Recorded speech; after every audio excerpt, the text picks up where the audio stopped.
Today is Wednesday, February the 6th, 2008. We're at the Southfield Public Library. And today our veteran is Mr. Eddie Gray Powers, Jr. And Mr. Powers,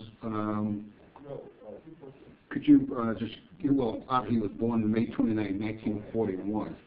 And Mr. Powers, could you just let us know basically where you were born and when you entered the service and what you were doing before the service, and we'll just start with your experiences. Okay. I was born in Washington, D.C. in May of 1941. We moved several times after that. My father was with the Corps of Engineers, and we were following what they called at the time the Missouri Valley Project, which we were working on dams when they were damming up the Missouri River at the time. I entered the service immediately after graduating from college, and that was the University of Nebraska at Omaha. At the time, it was the University of Omaha. I had a very positive experience. It was my intent when I entered the service to be a career officer. I thought that would be spending 20, 30 years in the service. And I, immediately upon entering the service, felt that I should serve my country, and so I immediately volunteered for Vietnam, which was going on at the time. I had qualified before. One of the things, I went to the ROTC program, and in those days, you were required to take 2 years, freshman and sophomore year in college, and then if you took a test and passed, you could go on to what they called the advanced ROTC program, which meant that you would enter the Air Force or the service as a commissioned officer, and that's the route I took. Okay. Now, where were you when you entered? I was in Omaha, Nebraska. Okay. And actually, I entered right upon graduation. I was sworn in, and I left off at Air Force Base in Omaha, just outside Omaha. Okay. Upon entering, I was immediately sent to Waco, Texas, the James Conley Air Force Base, which was the basic navigator training at the time. This was in the mid-'60s, 1965, 66. Unfortunately, in my first 3 or 4 months there, I am somehow in basic training, injured my back. And I spent 3 months in the hospital at James Conley with back problems, and then they shipped me off to Carsville Air Force Base in Fort Worth, where I was operated on for what they called at the time a laminectomy, which is a slip disc. And I spent another 3 months in the hospital. And at that time, they thought I would never walk again. Whatever I had done in basic training at James Conley had really injured me. As it turned out, I did walk again. And I then went from there. They put me on what they call temporary leave. I was actually on active duty. I wasn't on leave, but I was in administrative work for 2 or 3 months. And then at that time, I was transferred to Major Air Force Base in Sacramento, California, which I began basic training again. I completed that after about 9 months. And then while basic training was a struggle for me, I did very well in some classes and not so well in other classes. But anyway, I graduated, and from there I was asked to enter KC-135 Navigator tanker training. KC-135s, and they still use it in the Air Force, was basically a cargo / reconnaissance / tanker airplane where we refueled fighters and bombers and other airplanes that could be refueled in the air. I went through 3 months training there, did very, very well, graduated ahead of my class, and then from there I went to Seattle, Spokane, Washington for survival training, where I got my first taste of what it was going to be like to survive. It was a very positive experience for me, but I learned a lot about myself during that period of time. And from then on, I'm sorry. What did you uniquely learn about yourself with that? Well, like a lot of young persons at the time who had good family life, not very much money, but had good family life and been protected, as I often say, I didn't know what it was like to get to the basic person for survival. And after 1 month of survival, I found out that I could do it. And you learn how to live off the land. They put us through training in case we were in concentration camps and captured and all the rest of that. And they really were difficult with us. And I learned that you can survive under those circumstances, and that you also learn to lie well. which comes in handy. Yeah. How's that? Oh, okay.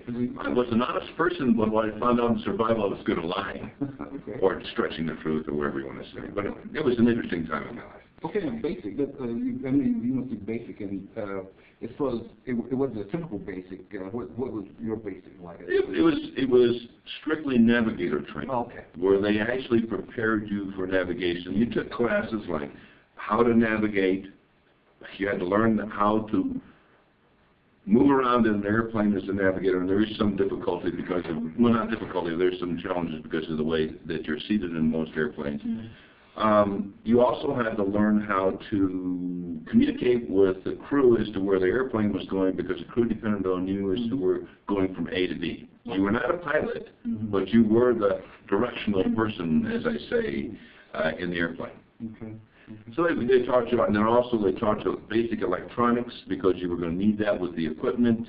They taught you how to use oxygen, how to wear a helmet, just kind of basic things, what you would run into when you were flying. Okay. Okay.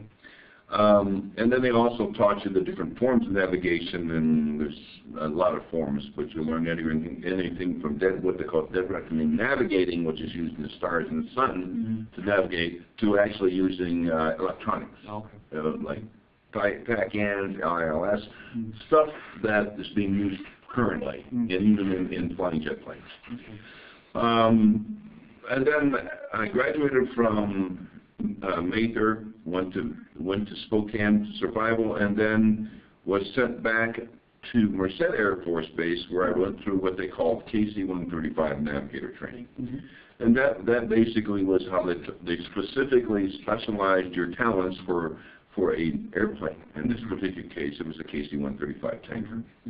I did very well there, and from there I was always on active duty, but I was assigned to Ellsworth Air Force Base in South Dakota. Now, what's unique about that is that I was actually assigned back to where I'd spent back to within 200 miles where I spent 7 years of my youth in Yankton, South Dakota, so I was familiar with the area.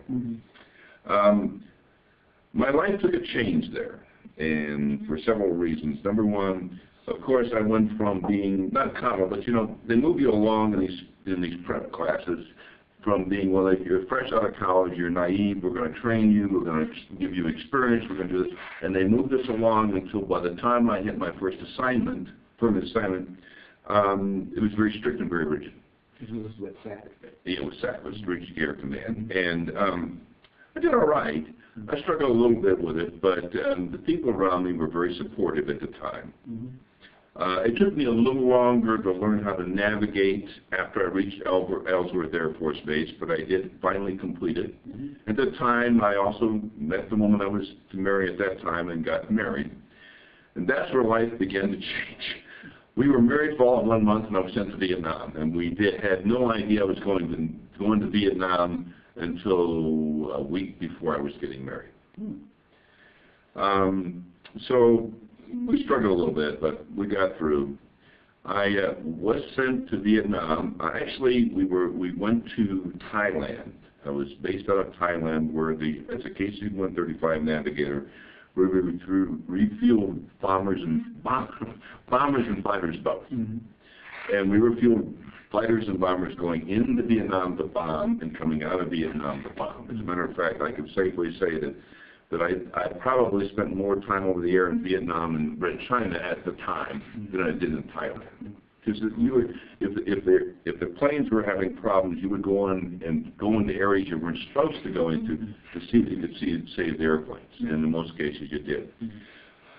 I was fortunate enough to be with a good crew, and we in total were always picked to lead missions when anybody else wasn't. From the time that we began to fly out of these air bases until the time we left 4 months later, we were what they call a lead crew, and if they needed a lead crew, they would